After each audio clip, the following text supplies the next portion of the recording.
Judul yang akan kita bahas sebagaimana tadi sudah disebutkan, surat Yasin. Jadi permasalahan yang akan kita bahas sebenarnya bukan baca surat Yasin, karena surat Yasin itu bagian dari Al-Quran dan tentu saja membacanya adalah ibadah. Cuma nanti yang jadi masalah adalah tentang menghadiahkan bacaan surat Yasin buat orang yang sudah meninggal. Karena biasanya di tengah masyarakat kita berkembang kebiasaan bikin acara namanya Yasinan gitu ya, dimana kalaulah tidak ada yang sudah meninggal secara khusus gitu misalnya, justru sering dilakukannya adalah pada malam ketika ada orang yang meninggal, lalu kemudian masyarakat tetangga sekitar berkumpul, lalu mereka membaca Yasin malam pertama, malam ketiga, malam ketujuh, malam ke-40.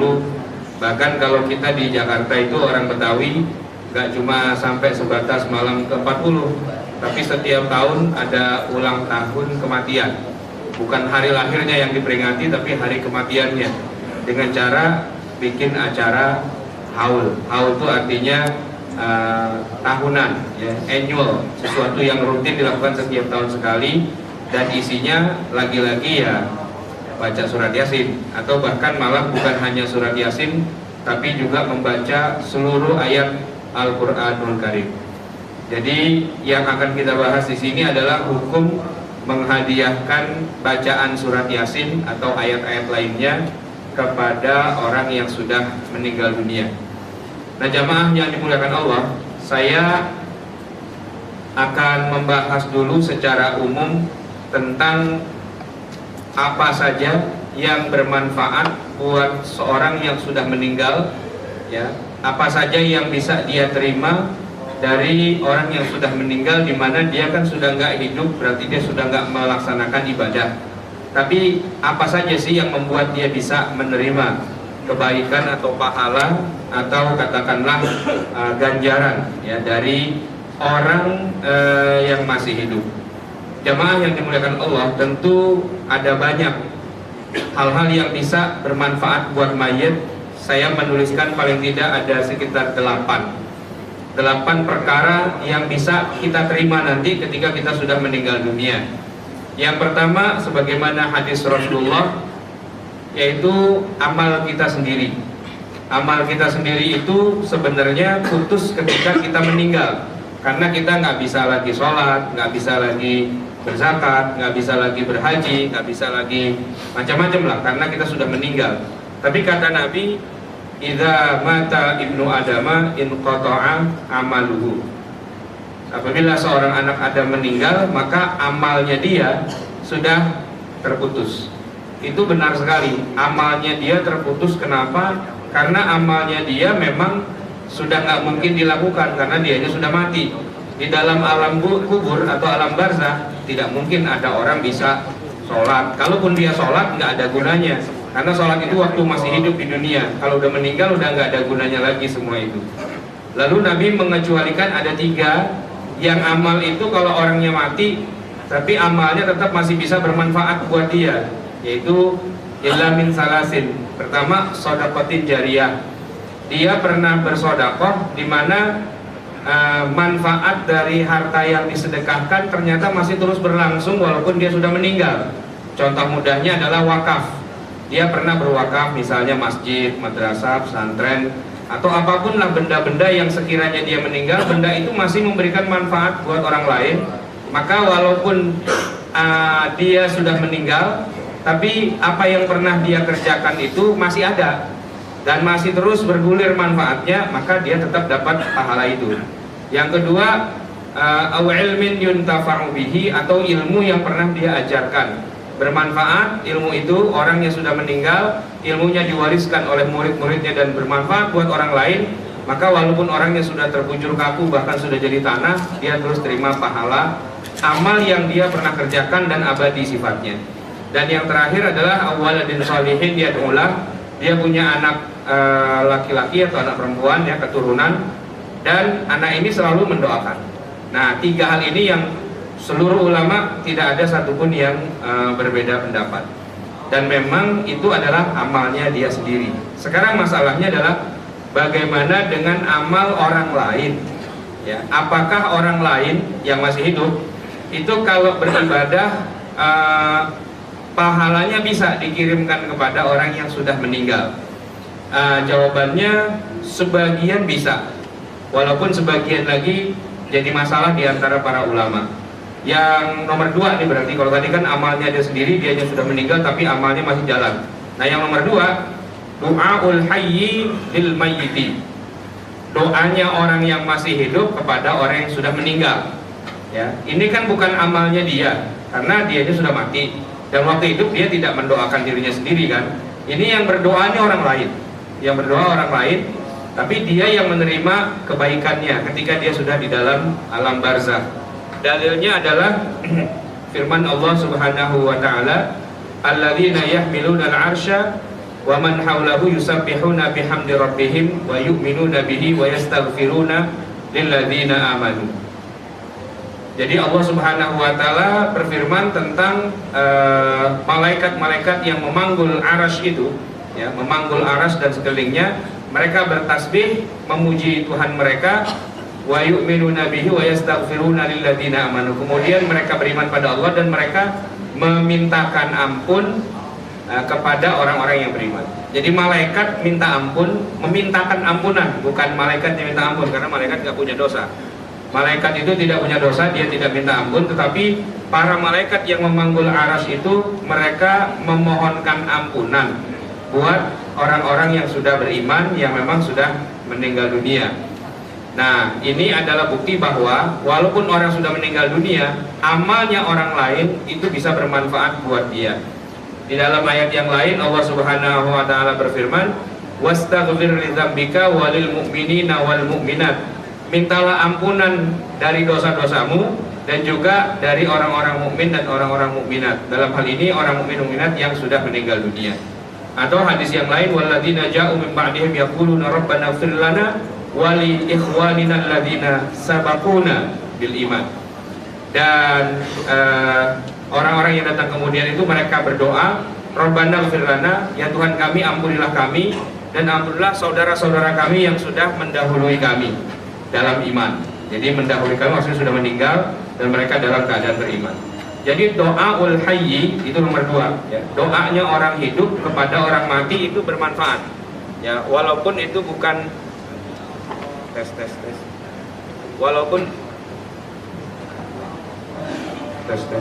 Walaupun itu bukan anaknya. Kalau hadis yang tadi kan menyebutkan anak soleh yang mendoakan. Nah ini nggak ada hubungan apakah itu anak atau bukan. Tapi orang lain termasuk malaikat dan siapapun, kalau memintakan ampunan buat orang yang sudah meninggal, maka yang sudah meninggal itu mendapatkan manfaat atau pahala. Yang ketiga, shadaqatul hayyi 'anil mayyit. Sedekahnya orang yang hidup yang diniatkan pahalanya buat orang yang meninggal dunia.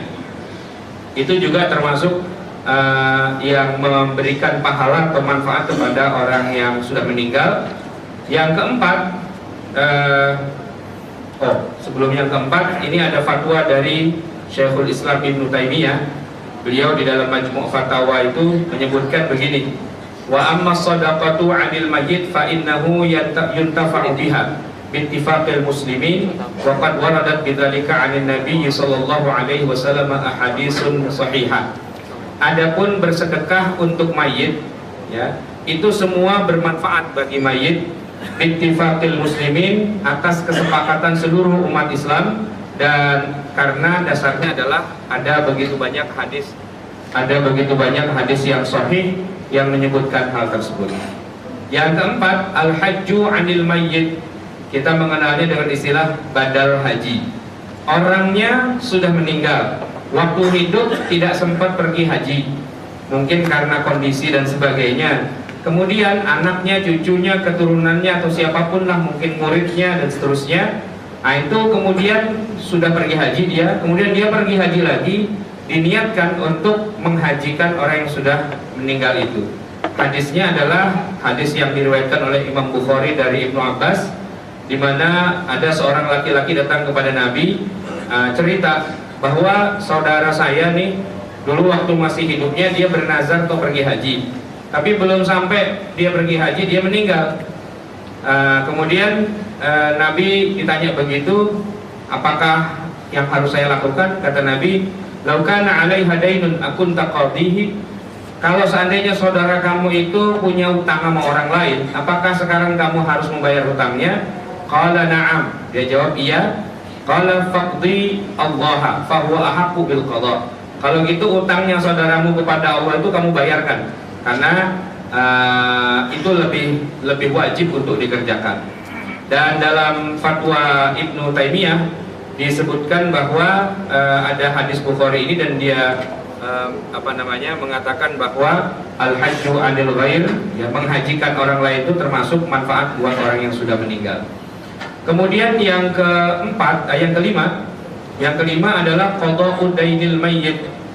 Orang sudah meninggal tapi dia meninggalkan hutang. Nah, Nabi pernah suatu ketika ada orang seperti ini, Nabi tanya, ini orang ini masih punya hutang, ya. Kira-kira orang yang ngutangin dia itu mau memaafkan apa enggak? Rupanya ada juga di situ hadir orang yang menghutangi. Kata yang menghutangi, kalau dia minta maaf sih saya maafin, tapi utang mah tetap harus bayar, gitu. Jadi ente nggak ridho nih, kalau mayit ini meninggal, utang belum dibayar, ente nggak ridho. Saya nggak ridho, soalnya duit banyak juga, gitu. Dan boleh jadi itu bukan duit saya aja, duit banyak orang, gitu kan. Jadi bayar dulu, kalau enggak saya nggak ridho nih. Nah, kata Nabi, kalau begitu saya juga nggak akan menyolatkan orang ini. Biarin aja dia dibakar di alam barzahnya karena dia masih punya utang. Nah, cuman kata Nabi, ada nggak di antara kalian wahai para sahabat yang memang bersedia membayarkan hutangnya orang ini? Nah, tiba-tiba ada satu orang sahabat bilang, ya Rasulullah, saya nggak kenal dengan orang ini. Saya nggak kenal dengan orang ini, saudara bukan, teman bukan, apa bukan. Tapi kata orang itu begini, kalau saya bayarin utangnya, saya dapat pahala nggak ya Rasulullah? Oh iya, Anda dapat pahala, dan orangnya juga terbebas dari hutang, terbebas dari siksa alam kubur. Maka dibayarinlah hutangnya berapa, begitu selesai, maka Rasulullah SAW mau menyolatkan orang ini. Jadi bayaran hutang dari orang lain yang bukan saudara, bukan apa, asalkan memang bisa membebaskan dia dari hutang, maka terbebas juga dia dari siksaan pembakaran di alam kuburnya. Nah, yang keenam, thawabus shaumi was sholati lil mayyit. Ini ada hadis dari Bukhari dan Muslim yang menyebutkan bahwa seorang wanita bertanya pada Rasulullah, sesungguhnya ibu saya meninggal dunia dan dia masih punya utang puasa. Kemudian kata Nabi, man mata wa alaihi siyam shoma anhu walihu. Kata Nabi, kalau ada orang masih punya utang puasa, maka keluarganya ya kemudian berpuasa untuknya. Masalah ini sedikit ada khilafiyah, karena menurut Imam Nawawi para ulama masih berbeda pendapat, apakah keluarganya yang bayarin puasanya atau cukup nanti dia membayar fidyah saja. Nah, kemudian ini baru masuk kepada yang sedang kita bicarakan, bahwa salah satu di antara yang bisa jadi manfaat buat orang yang sudah meninggal atas perbuatan orang yang masih hidup adalah ihda'u thawabil qira'atil Qur'an lil mayyit, menghadiahkan pahala bacaan Al-Qur'an untuk orang yang sudah mati. Nah, dalam hal ini memang para ulama beda pendapat. Saya akan bacakan apa yang ditulis oleh Al-Imam An-Nawawi rahimahullah di dalam syarah Sahih Muslimnya. Beliau mengatakan begini, wal masyhuru fi madhabina, ay madhabus Syafi'i, ya, yang paling populer, yang paling masyhur dalam masalah ini di dalam madhab Syafi'i, ini yang masyhur ya, anna qira'atul Qur'ani lil mayyit la yasiluhu sawabuha, bahwa pembacaan ayat Al-Qur'an buat orang yang sudah mati, sudah meninggal, la yasiluhu sawabuha, pahalanya itu tidak sampai kepada yang sudah meninggal. Nah, ini menurut Al-Imam An-Nawawi mengatakan bahwa yang masyhur di kalangan mazhab Asy-Syafi'i. Wa qala jama'atun min ashabina, tetapi banyak di antara ulama-ulama kami, ulama mazhab Syafi'i yang berkata tidak begitu, ya. Mereka malah mengatakan yasiluhu sawabuha. Pahala bacaan Qur'annya itu sampai kepada yang meninggal dunia. Jadi rupanya di dalam mazhab Syafi'i terpecah dua pendapat. Ada yang bilang sampai, ada yang bilang enggak sampai. Ini masih dalam satu pendapat mazhab Syafi'i. Kalau kita pindah ke mazhab tetangga, yaitu mazhab Hambali, Imam Ahmad bin Hambal disebutkan bahwa justru mengatakan pahala bacaan Quran yang dihadiahkan kepada orang yang meninggal itu sampai, ya, sebagaimana disebutkan di dalam syarah Sahih Muslim oleh Imam Nawawi. Kemudian ulama mazhab Hambali sendiri, ya, beberapa ratus tahun kemudian muncul ulama besar namanya Ibnu Qudamah. Di dalam kitab fikihnya mazhab Hambali disebutkan Al-Mughni, bahwa sampainya bacaan Al-Quran kepada orang mayit ini didasarkan pada hadis-hadis yang sahih, kata Ibnu Qudamah, ya. Wa hadhihi ahaditsun sihah wa fiha dalalatun ala intifa'il mayyiti bisairil qurbi wa li'anna as-sawma wal hajja wad du'a wal istighfar ibadatun badaniyah qad awsalallahu naf'aha ilal mayyit fakadzalika ma siwaha ma'a dzikrina minal hadithi fi sawabi man qara'a surah Yasin wa takhfifillahi ta'ala an ahlil maqabiri bi qiraatihi.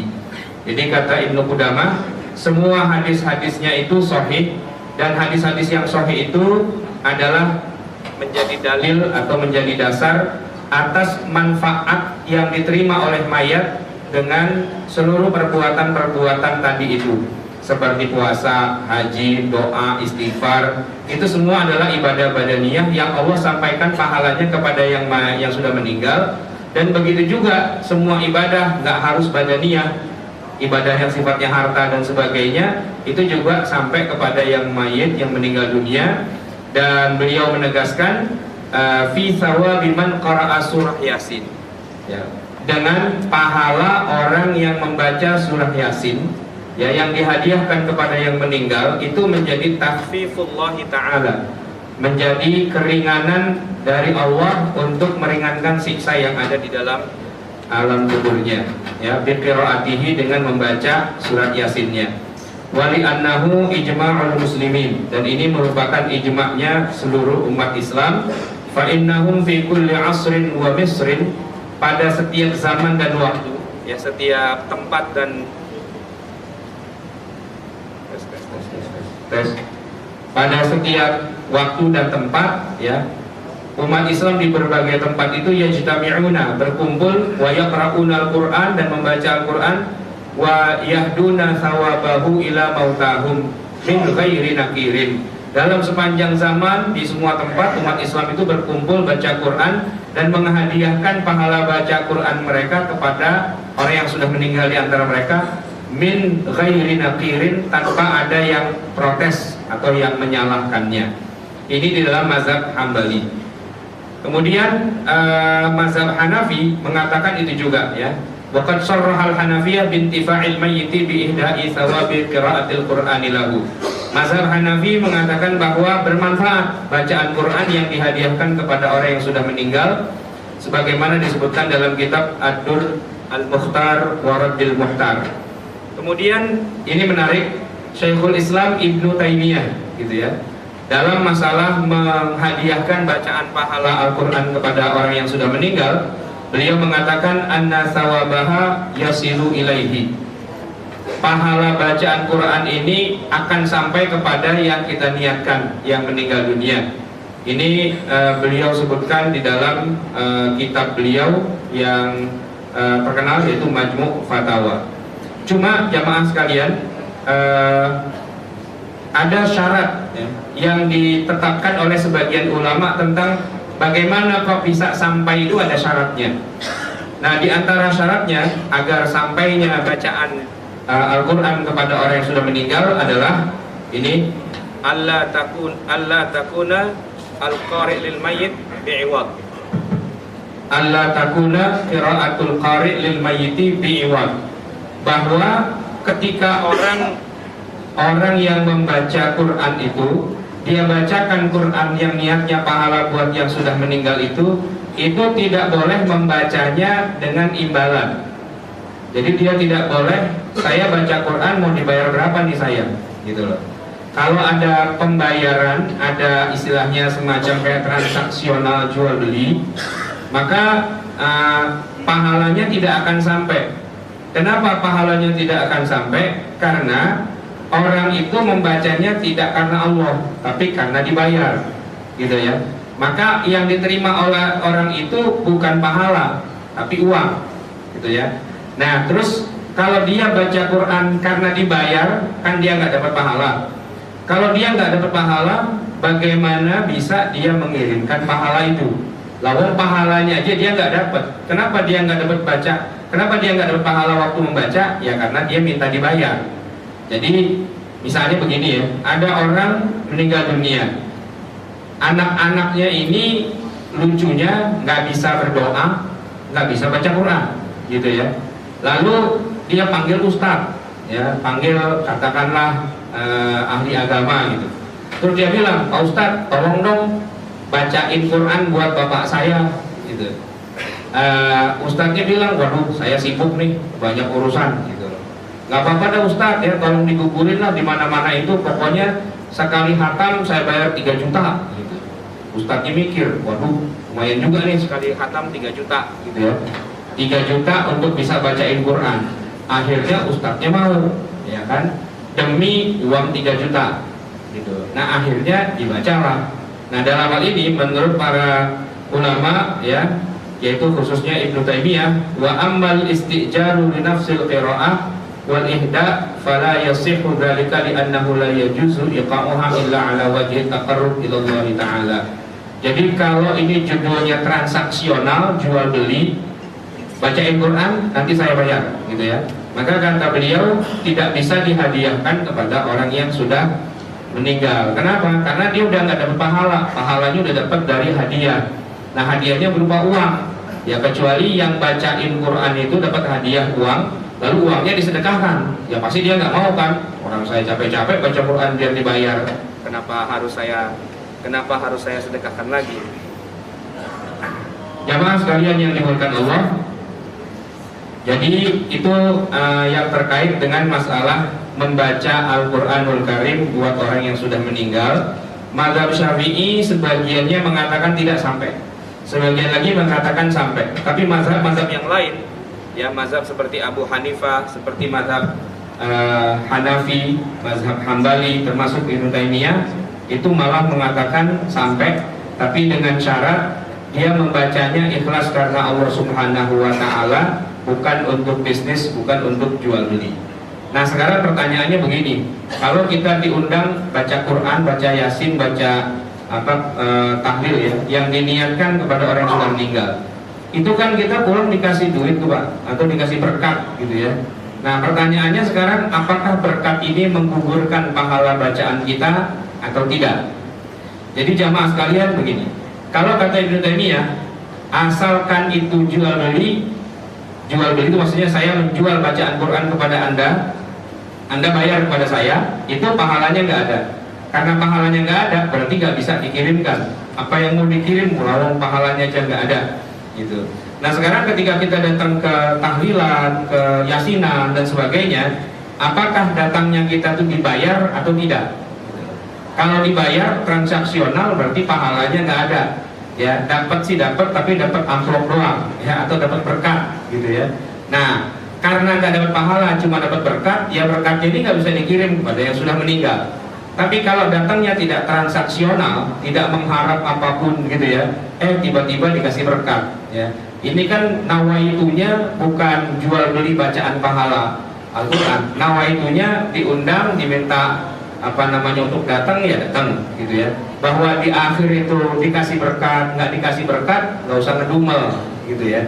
Nah dalam posisi seperti itu kata Ibnu Taimiyah, berarti Anda membaca Quran, asalkan Anda niatkan pahalanya dikirim kepada yang sudah meninggal, ya tentu saja akan sampai.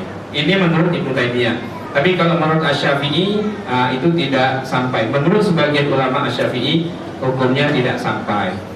Nah jamaah sekalian, terkait dengan surat Yasin, memang ada hadis yang sebenarnya hadis ini sahih ya.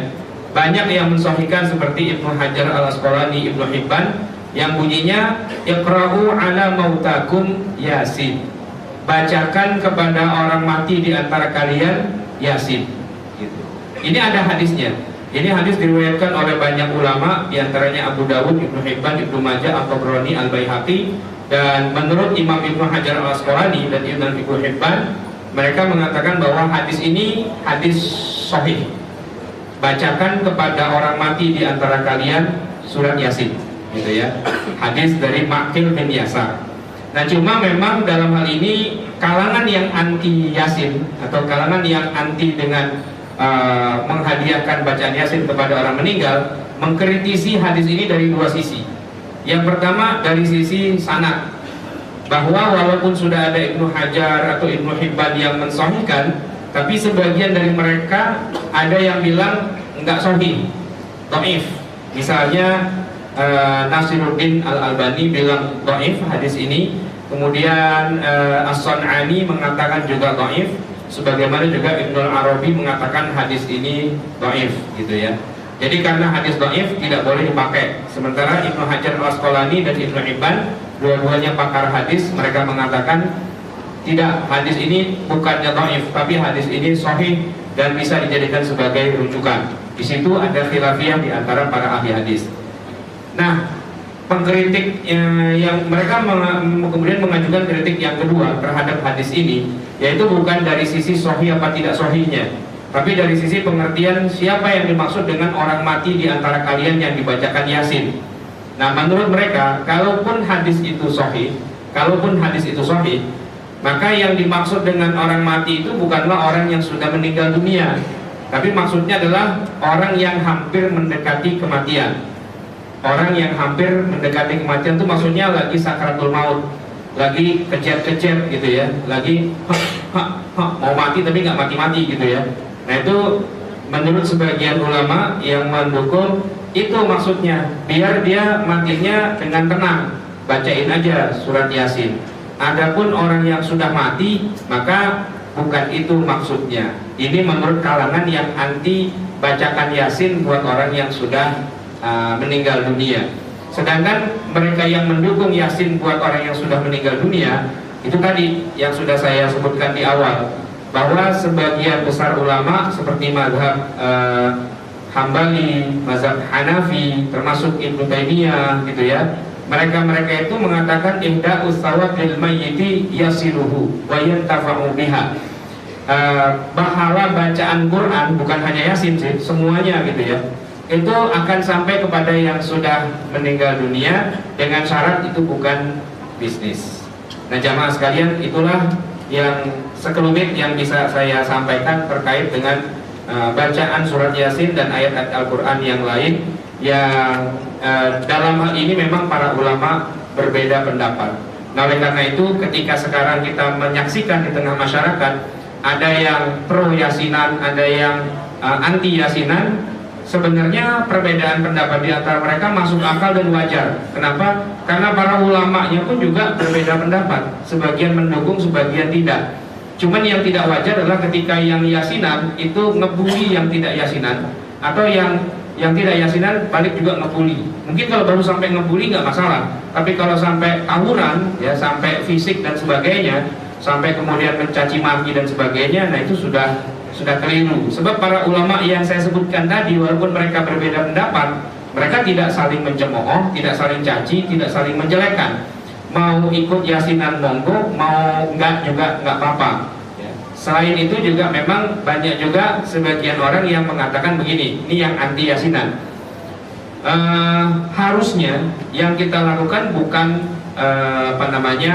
Yasinan 3 hari, 7 hari, 40 hari. Karena apa? Karena tidak ada contohnya dari Rasulullah SAW. Kalaulah perbuatan itu baik, mestinya di zaman Nabi harusnya ada, gitu ya. Tapi ternyata memang di zaman Nabi tidak ada orang melakukan Yasinan 3 hari, 7 hari, 40 hari dan sebagainya. Dan angka-angka itu memang tidak ada dasarnya dari sunnah nabawiyah. Tapi balik lagi mereka yang kemudian menjalankannya 3 harian, 40 harian dan sebagainya, atau yang haulan tiap tahun, mereka menjawab begini, kalaulah memang itu tidak boleh, harusnya ada larangannya, gitu kan? Jadi tinggal dibalik aja. Yang sini bilang, kalaulah itu disunahkan, harusnya ada perintahnya. Nah, karena nggak ada perintahnya, harusnya nggak boleh dikerjakan karena nggak ada perintah. Nah, di pihak sono menjawab, kalaulah memang terlarang, harusnya ada larangannya. Karena kalau nggak ada larangannya, kan kita bebas mau baca kapan saja. Ya memang sih tidak harus 3 hari, 7 hari, 40 hari. Jadi yang manapun bebas-bebas saja. Tapi kalau ada yang mau 3 hari, ada yang mau 7 hari, sebutkan hadis yang melarang tidak boleh di 3 hari, tidak boleh di 7 hari, tidak boleh di 40 hari. Adakah hadis yang mengucap yang seperti itu? Kalau tidak ada, berarti kan tidak ada perintah, tidak ada larangan. Kembalinya adalah menurut mereka ya kembalinya berarti netral, boleh-boleh saja. Nah begitu. Nah jamaah sekalian, tetangga saya itu kadang-kadang dia bukan 7 hari tapi malah 8 hari. Kan ini tidak sesuai gitu ya. Boleh nggak kalau baca yasinnya di hari ke-8? Biasanya kan orang hari ke-7. Boleh nggak bukan hari ke-40, hari ke-41? Saya bilang boleh-boleh saja. Orang Idul Fitri aja kita beda-beda, beda sehari, beda 2 hari, nggak apa-apa. Jadi mau kapan aja nggak masalah. Dan tidak harus berjamaah, tidak harus rame-rame, dan tidak harus pakai berkat, gitu ya. Nah, silahkan kita semua ini kalau mau menghadiahkan pahala buat orang tua kita misalnya, bisa dengan harta, bisa dengan ibadah. Harta itu berarti kita infak di jalan Allah. Ya Allah, sampaikan pahalanya buat bapak saya, ibu saya. Itu seluruh ulama sepakat, nggak ada yang berbeda. Nah, tinggal masalah baca Quran ini atau baca Yasin ini. Sebagian bilang sampai, sebagian bilang tidak sampai. Kita mau pakai yang bilang sampai, boleh, karena ada dalilnya dan banyak pendukung di kalangan ulamanya. Tapi kita mau pakai yang mengatakan tidak sampai, ya nggak apa-apa juga. Berarti kalau yang bilang nggak sampai, ya udah baca Quran mah tetap gitu ya. Tapi ngehadiahinnya mungkin dari jalur yang lain.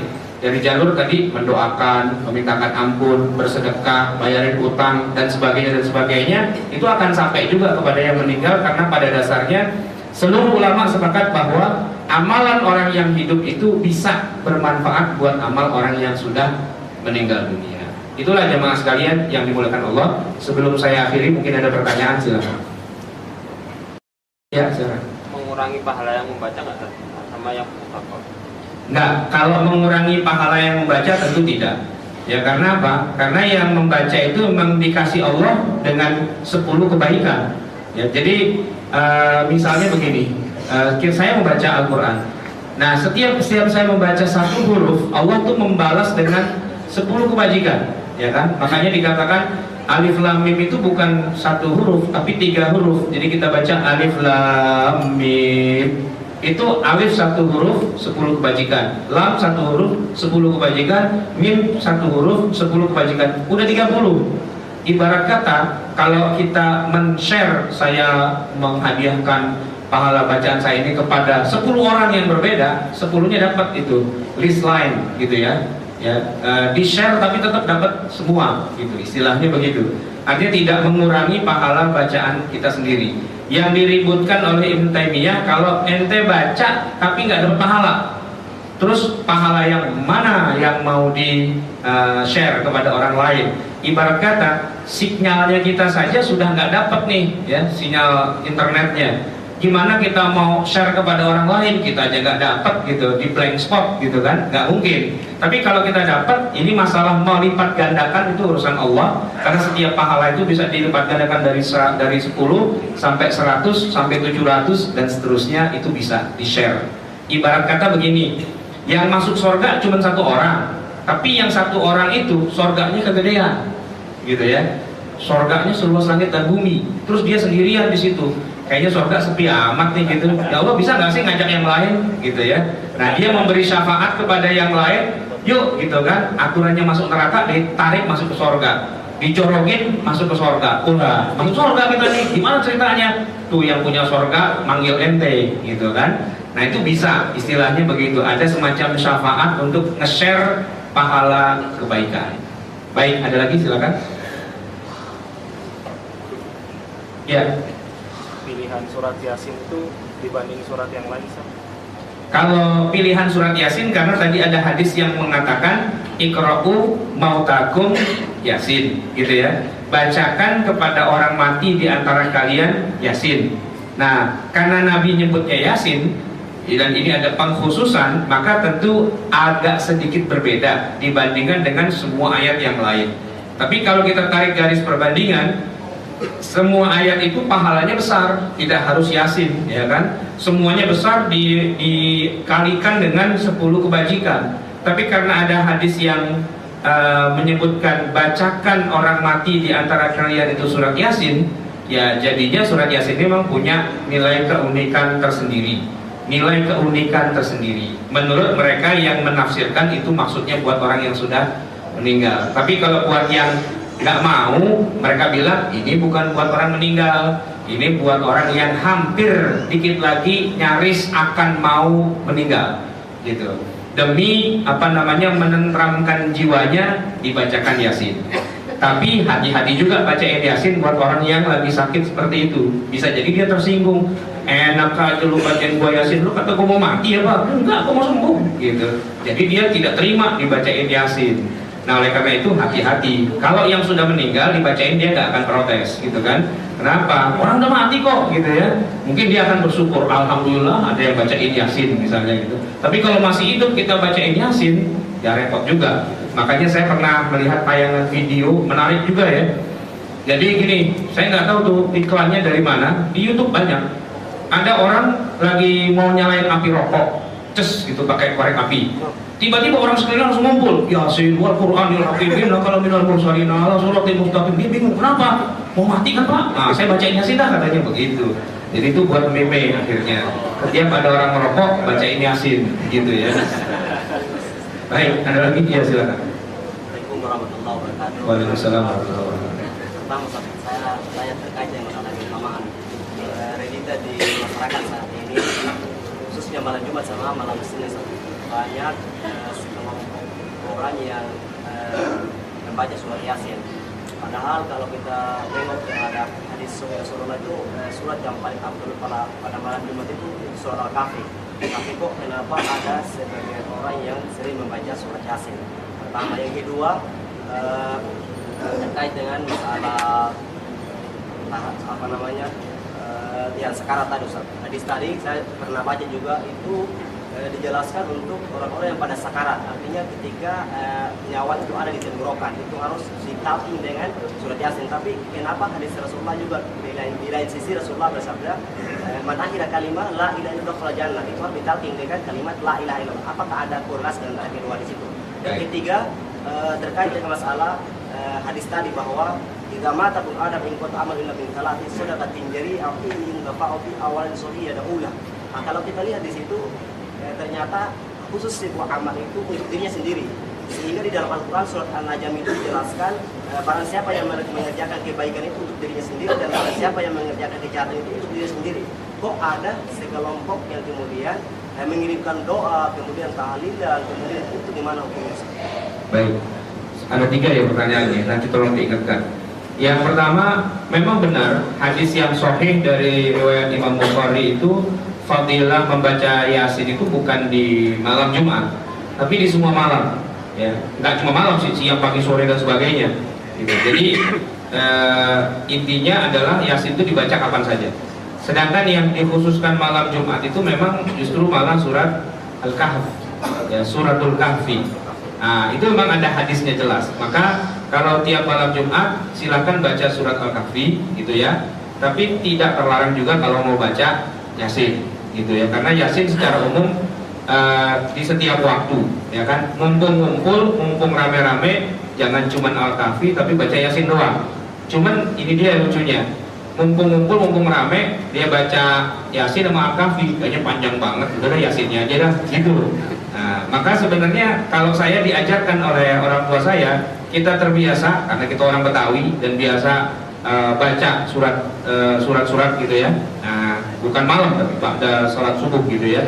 Kita baca Al-Kahfi, baca Al-Waqi'ah, baca Al-Mulk, Tabarak, dan kita baca Yasin juga gitu. Pada subuh sebelum melakukan segala kegiatan. 4 4 surat itu terbaca malah gitu ya, karena masing-masing ada riwayat dan dalilnya. Wabil khusus tadi surat Al-Kahfi. Cuma memang begitu, kalau udah udah mepet waktunya, udah tinggal dikit, kadang-kadang mereka minta pakai kilat gitu ya, cepetan aja deh. Yang cepat tuh biasanya baca Yasin. Kenapa? Karena baca Yasin lebih pendek dan apal. Kalau Al-Kahfi susah muter-muter bacanya gitu. Ini kelakuan aja masyarakat ya. Nah tentu harus diluruskan pelan-pelan agar mereka bisa menjalankan sesuai dengan syariatnya. Tetapi bukan berarti surat Yasin tidak boleh dibaca di malam Jumat. Boleh dibaca di mana saja. Yang tidak boleh baca surat Yasin di dalam WC, itu nggak boleh ya. Di dalam septic tank, di tempat-tempat yang najis, yang jorok dan sebagainya, atau lagi hubungan suami istri, itu nggak boleh baca Yasin gitu ya. Nah, pertanyaan yang kedua yang terkait dengan masalah apa tadi? Saya lupa. Tentang hadis tersebut yang terkait dengan 3 amal. Oh iya, 3 amal itu ya. Jadi gini jamaah sekalian, hadis ini oleh para ulama dikatakan memang bicara tentang amalnya dia, ya, amalnya dia sendiri yang masih nggak bisa, apakah masih bisa bermanfaat, ketika dia sudah meninggal, amalnya dia. Adapun amal orang lain, apakah bisa bermanfaat buat dia? Ya sebagiannya bisa, sebagaimana tadi saya sudah sebutkan. Kalau orang lain mendoakan kepada Allah agar dia dikasih kebaikan dunia dan akhirat, seperti kita baca dalam sholat jenazah, as-sholatu alal mayyit, kan kita baca apa? Allahumma ghfir lahu warhamhu wa'afihi wa'fu anhu. Saya tanya Pak, apakah syarat sahnya sholat jenazah itu, apakah syarat sahnya harus keluarganya, harus anaknya? Enggak kan? Siapa aja. Itu kalau kita lagi umroh Pak di Masjidil Haram, hampir 5 waktu sholat itu ada sholat jenazah. Kenal kagak? Lihat juga enggak gitu. Bahkan kalau tanya itu jenazahnya berapa orang, enggak tahu. Ya, kita jawabnya enggak tahu gitu loh. Ternyata jenazahnya ada 10 orang gitu ternyata. Tapi semua itu ikut sholat jenazah, dan bunyi sholat jenazahnya ya wa wasi' nuzulahu wa akrim nuzulahu wa wasi' madkhalahu wa akrimhu bil ma'i wasalji wal barad dan sebagainya. Itu doa. Sampai enggak pahalanya atau manfaatnya kepada si mayit? Ya sampai. Kalau memang nggak sampai, ya berarti sholat jenazah itu harus dihapus, karena dia bertentangan dengan hadis Nabi. Bukan bertentangan, itu sama ya, tidak saling menafikan. Hadis Nabi cuma bilang kalau amalnya orang ini terputus, dia memang terputus karena orangnya mati, tapi masih ada yang bisa nyambung kalau amalnya bisa selalu memberikan manfaat. Adapun amal orang lain oleh hadis itu tidak dibilang terputus ya, kecuali kalau bunyi hadisnya tes. Kecuali kalau bunyi hadisnya begini, idza mata ibnu adama in qata'a amaluhu wa la yastati'u ayyan tafi'a min amali ghairihi. Nah gitu, kalau bunyi ayatnya begitu, bunyi hadisnya begitu, iya. Apabila seorang anak Adam itu meninggal, amalnya dia terputus dan dia tidak bisa menerima amal dari orang lain gitu. Kalau bunyinya begitu, insya Allah seluruh ulama sepakat. Tapi bunyi hadisnya cuma in qata'a amaluhu, amalnya dia yang terputus karena dia mati. Sedangkan orang yang masih hidup bisa tak bermanfaat buat orang yang sudah mati? Ya tadi, ya kan? Kan gini, ada hadis Nabi yang lain yang tadi saya belum sebutkan. Nabi melewati satu kuburan dan Nabi mendengar suara teriakan jeritan mayat yang ada di alam kubur itu. Nah, kemudian malaikat memberitahukan bahwa orang yang di dalam kubur itu lagi disiksa gara-gara masalah dosanya. Yang satu karena tidak memperhatikan najis, yang satu karena apa dan sebagainya. Lalu Nabi mendoakan orang itu, kemudian menanamkan satu pohon gitu ya. Nah, yang pohon itu kemudian memintakan ampunan buat orang itu, maka kemudian sekarang ceritanya sudah mulai mereda. Nah, gitu. Artinya ini bukan usahanya si orang itu, tapi usaha orang lain. Tapi jamaah sekalian, lepas dari itu semua, yang perlu kita ketahui adalah kita juga tidak bisa mengandalkan kiriman dari orang yang masih hidup. Sebab yang namanya orang ngirim Pak, terserah dia. Kadang-kadang dia ngirim, kadang-kadang dia enggak, gitu kan? Kadang-kadang cukup, kadang-kadang enggak. Namanya juga kiriman, sama aja. Antum kuliah kos di Jakarta, dari kampung nungguin kiriman, kagak datang-datang tuh kiriman. Nah, kalau emang nggak punya bekal sama sekali, ya habislah, gitu kan? Nah oleh karena itu janganlah sempat berpikir bahwa nggak apa-apa deh, Nanti saya kan kalau mati nggak punya amal ya, banyak dosa, paling juga ada yang ngirimin. Kalau ada yang ngirimin, ya kan? Kalau anaknya rebutan warisan dan nggak ada yang mikirin bapaknya, ya kan? Mampus saja tuh bapak, salah sendiri kenapa mati duluan, kan begitu? Kagak ada yang mintain ampun, kagak ada yang ngirimin, kagak ada yang bacain Yasin, kagak ada yang bacain apalah gitu misalnya, ya kan? Ya kacau lah hidupnya. Maka jangan berpikir bahwa mati itu nanti dapat kiriman. Gitu. Mati itu kita bawa pahala sendiri, ya, dengan menghilangkan semua dosa dan mengumpulkan semua pahala. Semoga nanti kita masuk surga nggak usah pakai dihisab, itu aja yang paling enak, ya kan? Baik, cukup barangkali atau masih ada lagi? Sudah tadi Pak. Oh, yang ketiga ya? Apa tadi saya lupa? Yang hadis terulang yang Ustaz jelaskan tadi itu terkait dengan masalah, saya juga baca itu hadis tentang sekarat ya saja. Oh, sakratul maut ya? Yang tadi itu harus yasin. Ya, jadi gini. Gimana dengan ketika namanya talqin ya, mentalqin. Mentalqin ya. Ketika orang meninggal kan ada mentalqin itu harus mengucapkan kalimat la ilaha illallah. Baik. Atau apakah ada hubungan dengan itu? Jadi gini, lakinu ya, kata talqin itu memang ada dua kemungkinan, ada dua macam. Pertama, mentalqin itu membacakan, tapi yang dibacakan itu cuma dengerin doang. Nah, dia tidak mengucapkan, misalnya surat Yasin, ya kan? Lakinu mautakum, bacakanlah, atau dalam lafaz yang lain iqra'u. Ya, maksudnya bacakan dan yang lagi sakarat itu dengerin. Sebab kalau yang lagi sakarat itu suruh ikutin, lu gua udah sakarat gini masih suruh ikutin baca Yasin juga, kebangetan gitu kan? Si mayatnya bilang begitu, calon mayatnya kan? Nah, tapi kalau cuma lakinu maksudnya la ilaha illallah, kan gampang tuh. Ikutin Pak, ikutin la ilaha illallah gitu. Nah itu mudah buat dia sehingga dia bisa mengucapkan la ilaha illallah gitu kan. Semoga dia bisa sampai illallah. Sebab kalau dia baru la ilaha mati gitu kan, tidak ada Tuhan dong berarti kan. Nah, ya makanya hati-hati, bacanya juga jangan lama-lama gitu, la ilaha illallah gitu, misalnya biar cepat gitu lah. Nah, kalau dia sudah mengucapkan sudah. Jadi talqin itu ada dua macam. Ada talqin yang dia disuruh mengikuti, ada talqin dalam arti dia suruh dengerin aja. Nah, kalau Yasin nggak usah langsung ngikutin, ya. Kelamaan, nggak sampai nggak selesai gitu. Ini masih lama nggak sih nih bacaan Yasinnya? Baru sehalaman. Masih banyak ya, masih banyak. Udah burung mati nih gitu kan misalnya. Nah, itu kan juga harus tahu juga. Maka la ilaha illallah itu dibacakan dan dia ikuti. Kalau Yasin dibacakan dan tidak perlu mengikuti, dan harus pilih-pilih juga. Udah sakaratnya udah benar atau belum. Kalau belum banget main dibacain Yasin aja bisa tersinggung dia, gitu kan? Lu doain gua mati apa gimana gitu kan? Cukup ya sampai di sini. Hadanallahu wa iyyakum ajma'in wa lakum minkum. Assalamualaikum warahmatullahi wabarakatuh.